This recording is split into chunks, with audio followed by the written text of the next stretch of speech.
Bonjour, bonsoir les téléspectateurs francophones de la Gambie et d'ailleurs. Votre programme hebdomadaire Une semaine en Gambie avec votre hôte Lamine Mané. Aujourd'hui, nous allons vous parler essentiellement du projet de constitution du président Barrow qui a été au Parlement le 7 juillet 2025, c'est-à-dire lundi passé.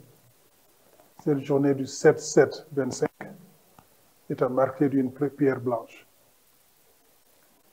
Le président Barrow avait fait adopter une loi ici qu'on appelle CRC Act, c'est-à-dire la loi sur la commission de revue de la Constitution, CRC en français. Après l'adoption de cette loi, le président Barrow a nommé le président de la commission CRC. Le président de la Cour suprême a nommé le vice-président du CRC. Tous les autres membres ont été nommés par le président Barrow. Donc, c'est lui qui a nommé tout le monde, à part le vice-président de la commission. Cette commission a siégé et travaillé d'arrache-pied pendant 3 ans pour nous sortir un projet de constitution. Après son travail, le projet a été soumis au peuple gambien par le canal des villes, des villages. Ils ont discuté avec tout le monde pour accueillir leurs recommandations et leurs critiques.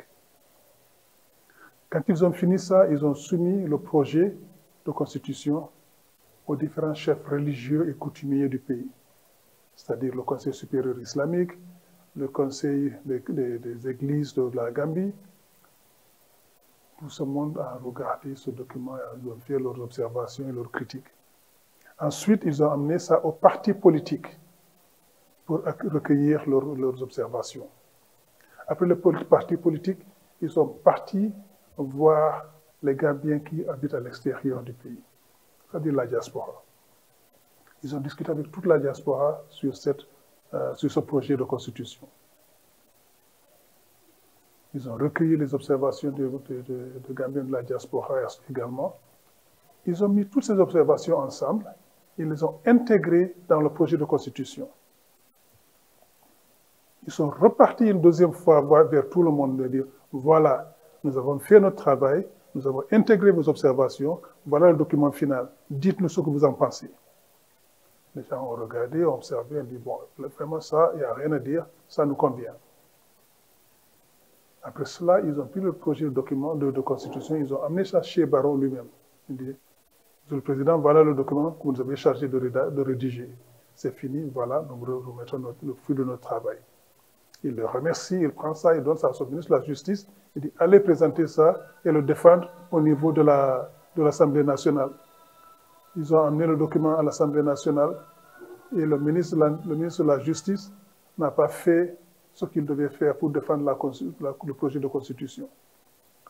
Donc le projet de constitution n'est pas passé en 2020 parce que Barrow et ses députés, que lui-même il avait dit à la télévision qu'il a soudoyé ses députés, il a soudoyé une vingtaine de députés pour qu'ils votent contre sa constitution. Son projet de constitution qu'il avait fait rédiger, il a soudoyé des députés pour voter contre cette constitution. C'est lui-même qui l'a dit à la télé, en direct. Il dit qu'il a donné l'argent à un autre député d'un parti qu'on appelle NCP, et ce député s'appelle Madianko Samoussa. Il dit qu'il a donné de l'argent à Madianko Samoussa pour aller corrompre. Il a dit ça. C'est à dormir debout. Un président qui, devant la nation, à la télé, vous dit « j'ai donné de l'argent à un député pour aller corrompre d'autres députés pour voter contre un projet de constitution ». C'est ça qu'on a en Gambie. Voilà le genre de président que nous avons. Donc, il a avoué ça à la télé, qu'il a donné de l'argent à Madianko Samoussa pour aller corrompre d'autres députés pour qu'ils votent contre la Constitution, le projet de Constitution qu'il a fait rédiger lui-même.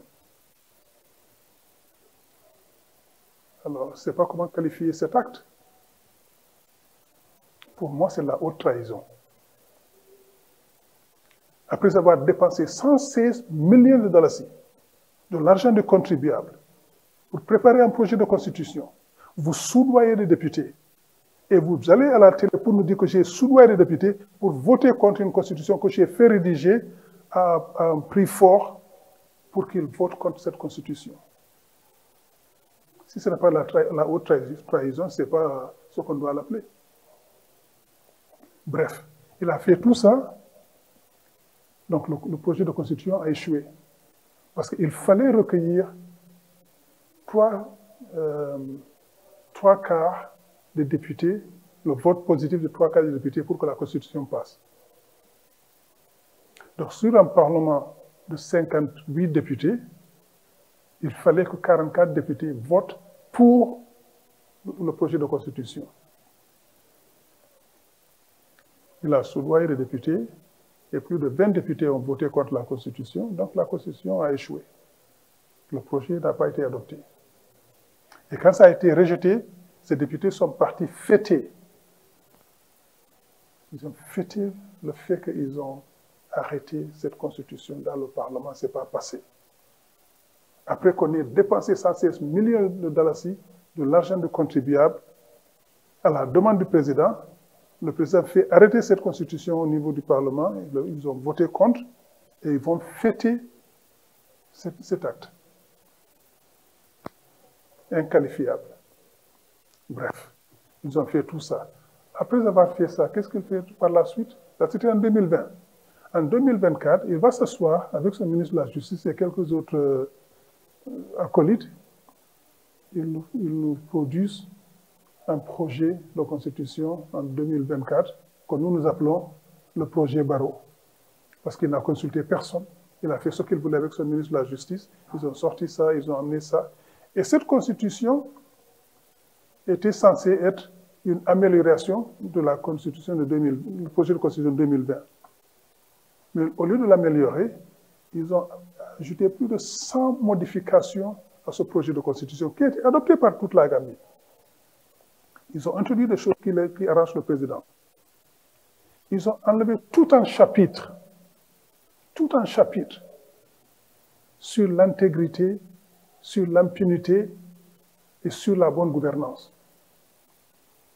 Alors, qu'est-ce qu'ils ont fait? Ils ont dit, donc maintenant, au début, dans la Constitution de 2020, on dit que chaque fois qu'un président est élu, et les ministres qu'il élit, tout ce monde, tout ce beau monde, plus le chef de service de sécurité, les ambassadeurs, etc., tous les hauts fonctionnaires de l'État et tous les ministres, tous les cadres politiques, tout le monde doit venir devant le Parlement et devant la nation faire une déclaration de biens. Cette déclaration de biens sera gardée jusqu'à leur départ. Quand ils vont partir du gouvernement, ils vont faire une deuxième déclaration de biens pour qu'on voit s'ils ont bien géré nos ressources ou pas. On sait combien vous avez gagné pendant la période où vous étiez ministre, ambassadeur, chef de la police, etc., ou président de la République. Nous savons combien vous gagnez. C'est nous qui vous payons. À la sortie, vous nous dites, bon, j'ai fait construire 2-3 maisons, etc. On voit si ça c'est dans la limite de ce que vous avez gagné ou pas.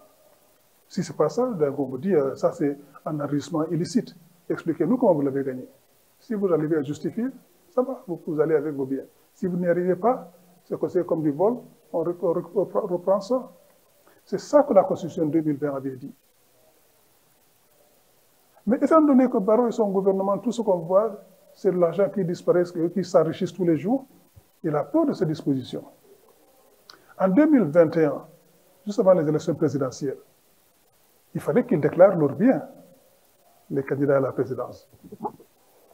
Barrot nous a dit qu'il avait une maison à Mankamonkunda, où il a construit deux grands bâtiments, qui, d'après ses amis, ont coûté 29 millions de dollars. Non, bref, certains disent non, entre 20 et 30 millions. Voilà la fourchette. Il a 7 autres maisons en Gambie depuis qu'il est devenu président. Et en plus de tout ça, il nous dit, j'ai 200 millions de dollars dans mon compte. Il dit, attends, qu'est-ce que vous nous racontez là? Nous vous payons 1 demi-million de dollars par mois. Par an, ça fait 6 millions de dollars. En 5 ans, ça fait 30 millions. Comment vous avez fait, vous, pour avoir 200 millions alors? Comment vous avez fait? Et comment vous avez fait pour construire toutes ces maisons-là? Manifestement, il y a un vol quelque part. Non, n'empêche. Il continue. Actuellement, il s'est fait attribuer la maison officielle du président de la Cour suprême, qui est très bien située au bord de l'Atlantique. Il s'est fait attribuer cette maison par son ministre de l'administration territoriale. Il est en train de construire une maison sur ce terrain. Il a rasé la maison de l'ancienne maison du président de la Cour suprême. Il a rasé cette maison, il est en train de construire une autre maison sur ce terrain, qui, d'après nos estimations, valent au moins 20 millions de dollars. Parce qu'il vient de construire un siège de son parti dans un quartier ici de Serekunda qu'on appelle Bundung. Ce siège, il évalue à 2 millions de dollars. Alors, quand tu vois cette maison, et tu le compares à ce qu'il est en train de construire sur l'ancienne demeure du président de la Cour suprême, ça vaut au moins 10 fois ce qu'ils ont construit dans leur terrain de Bundung. Alors, si cette maison de Bundung vaut 2 millions de dollars, cette autre maison vaut au moins 10 fois, c'est-à-dire au moins 20 millions de dollars.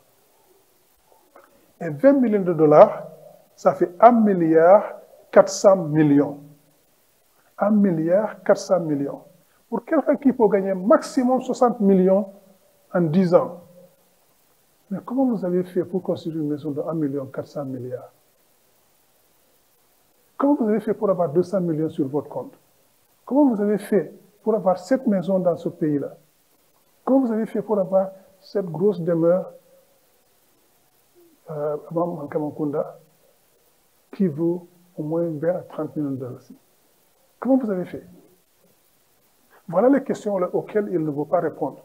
Donc il dit que dans son projet de constitution 2024, il dit que quand il sera plus président, il sera couvert par une immunité totale. Personne ne pourra lui demander aucun compte. On ne pourra lui demander rien. Il n'aura justifié de quoi que ce soit. Ni lui, ni ses ministres, ni ses ambassadeurs, ni ses hauts fonctionnaires et hauts cadres politiques. Par contre, il nous dit, ah ben les députés, eux, ils doivent justifier ce qu'ils ont gagné. Ah bon? Les députés doivent justifier, eux qui ne gèrent pas de budget pour l'État. Mais vous, le président et les ministres, les ambassadeurs, etc., vous qui gérez le budget de l'État, vous ne devez pas rendre compte. Vous voyez l'injustice? En plus, il nous dit, lorsque je ne serai plus président, si je décide de démissionner ou si je suis indisponible pour quelque raison que ce soit, ou si je décède pendant que je suis président, mon vice-président continuera le reste du mandat. Donc s'il décide après un mandat de 5 ans, si au bout de la première année il décide de démissionner, ou il décède, ou il est en capacité, son ministre, son vice-président continue pour le reste du mandat. On lui dit, ça ne se passera pas comme ça. Le pouvoir est au Gambien. Donc au Gambien de décider qui va succéder lorsque vous ne serez pas là. Ça, plus toute une litanie de changements et de choses inacceptables, c'est ce qui se trouve dans la Constitution de Barrow de 2024, le projet de Constitution. Alors les députés UDP, dans leur totalité, ont refusé. Ils ont voté contre. Une de mes sœurs, une dame de vertu de Banjul qui s'appelle Toumandiaï, a également voté contre. Un autre député de Djandjambouré, je m'excuse, j'ai oublié son nom, a voté contre. Et 4 des anciens députés, des députés qui soutenaient l'ancien président Djamé, ont voté contre. Donc 21 personnes ont voté contre, donc ils n'ont pas les 44 qu'il leur faut, donc le projet de constitution est rejeté. Et nous en félicitons ces députés parce qu'ils ont fait ce qu'il fallait pour ce pays. Parce que ce que Barrow voulait, c'est un président autocrate. On n'en a pas permis. Ça, nous l'en félicitons.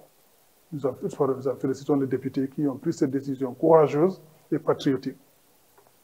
Il y a énormément de choses à dire sur ça. Nous allons y revenir plus tard. Mais pour l'instant, étant donné que le temps qui nous est imparti est pratiquement fini, je vais m'arrêter à ça. Mais juste avant de partir, le ministre des Finances, Sidi Keita, est parti à Abuja pour l'assemblée annuelle d'Afrexim Bank. il nous a été confirmé qu'ils ont signé un accord qu'on appelle Currency Swap à Abuja de 75 millions de dollars, qui est censé pour lui financer des routes, ce qui est une aberration. On ne construit pas des routes avec des prêts de 15-17%. C'est plutôt des prêts concessionnels, mais il est censé avoir signé ce contrat avec Afreximbank. Il est rentré au pays, bouche cousue, il n'a rien dit. C'est la même chose qu'il avait fait pour le pont de la Sénégambie quand il l'a hypothéqué. Il n'a rien dit. Il a fallu que CNBC, une chaîne sud-africaine, vende la mèche pour qu'il en parle. Là aussi, il a signé ce contrat avec Afreximbank, ou plutôt il l'aurait signé avec Afreximbank. Il ne nous a dit rien. Il ne dit pas un mot. Afreximbank, on est parti sur leur site, il n'y a rien. Si c'est un contrat qui a été signé et qui est bon pour le pays, pourquoi on nous le cache? Pourquoi on nous le cache? Parce qu'on leur avait dit qu'il ne faut pas signer ce contrat. Ils l'ont signé quand même, apparemment. Donc c'est à Sidi qui était de sortir nous dire, est-ce qu'il a signé ce contrat, oui ou non? S'il l'a signé, pourquoi il le fait en cachette? S'il n'a pas signé, qu'on comprenne. Voilà. Donc le temps est parti, le temps en partie est fini. Nous vous disons merci beaucoup et à la semaine prochaine. Et c'est votre hôte Lamine Mané encore. À bientôt. Au revoir.